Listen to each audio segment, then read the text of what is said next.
taradlukan magtabok pero kanami. So ini siya nga taytay nga kawayan last time pagkatala mo sa March nawala pa ni siya. So ini siya located naman siya sa may Purok Kasoy. So dito ini nga suba pakadto ni siya dito going sa may Purok Langka. So ini naman Binalbagan River.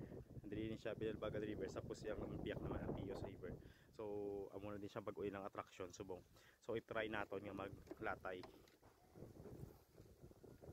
So kung nakulbaan ka pero okay lang man okay lang man siyang ano.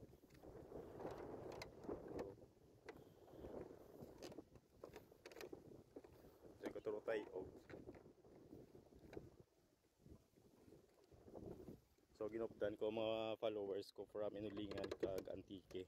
So mo naging explore naman ang Montilla.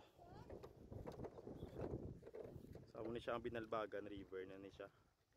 Tapos sa piyak amo siyang Tios River. Na bata ka puligo. Bugnaw to. Bugnaw.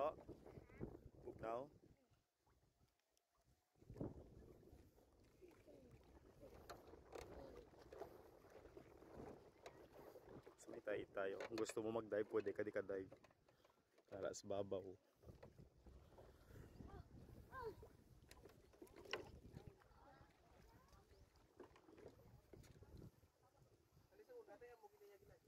So amo ni siya ang Binalbagan River. Sa piyak amo siyang Tios River, amo siya nag-merge ng mga river. Sa punta amo na siya ang Purok Langka. So ngayon lang Eco Park. Purok Langka, Kasoy ng mga area. Taga Kasoy ka mo? Sa ba? Yun na ba sa babaw? Tubang be?